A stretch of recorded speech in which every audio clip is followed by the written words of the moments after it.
everyone, and welcome back for another deep dive. Today, we're going to be looking at appreciation and affection in relationships. Oh, excellent. We've got a great guide here, and it's full of practical advice on expressing and receiving love more effectively. Sounds useful. It covers everything from small everyday gestures to celebrating big wins. Oh, And we'll even be diving into the concept of love languages. I'm intrigued already. So I think it's safe to say that appreciation and affection are pretty important in any relationship. Yeah, a lot of people think they're just like the icing on the cake. Right. But this guide really emphasizes them as core ingredients. Okay, so not just the icing, but like essential to the batter itself. Exactly. The guide argues that these acts are not just about fleeting feelings, but about building something solid. Okay, I like that analogy. Yeah, so when you genuinely express appreciation to your partner, you're reinforcing a sense of value and respect.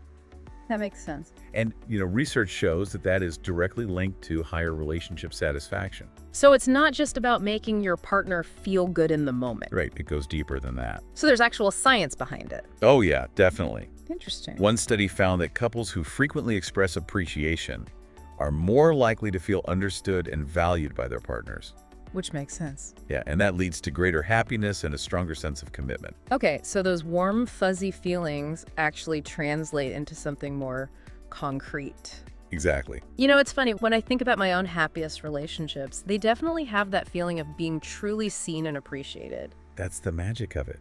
And the best part is you don't need grand gestures to make an impact. Right. I was going to say, keeping the romance alive can get expensive. Right. So I like this idea of small gestures. Yeah, the guide focuses on those small, consistent acts of appreciation that weave themselves into the fabric of your daily life. I love that.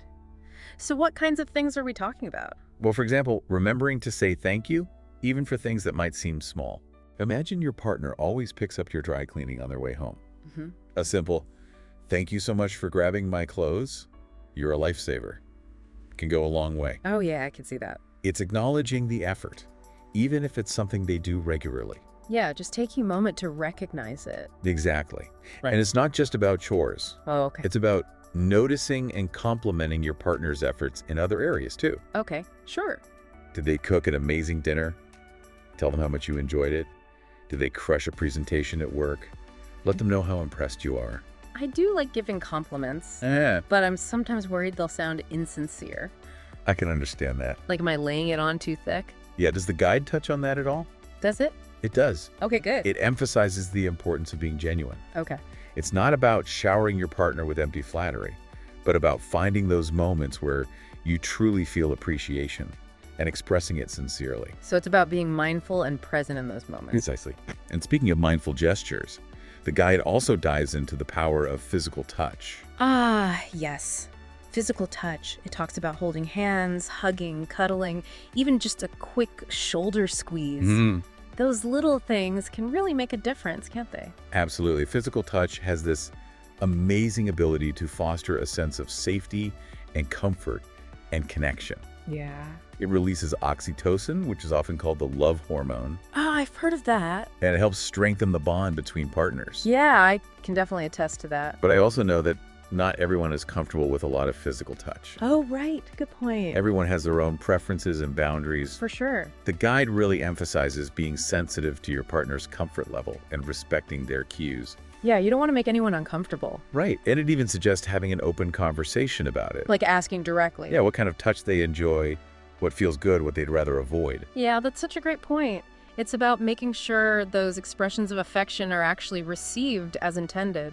Exactly. And not making someone feel uncomfortable. Right, and this actually leads us perfectly into the next topic, love languages. Okay, this is where it gets really interesting for me.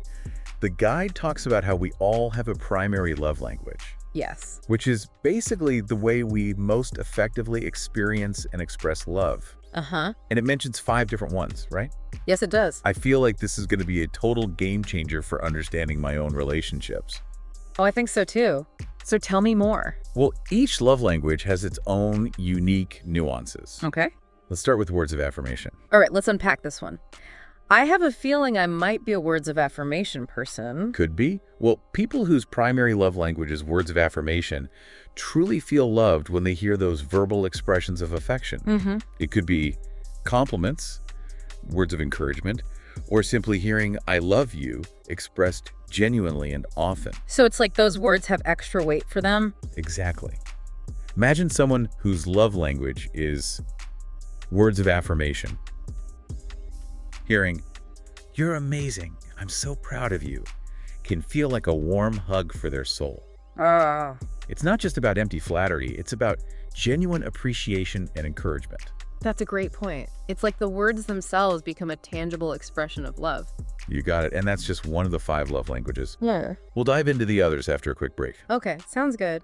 So we were just talking about words of affirmation as a love language. Yes, exactly. What are some of the other love languages? Okay, well, let's move on to acts of service. Okay. This one's all about actions speaking louder than words.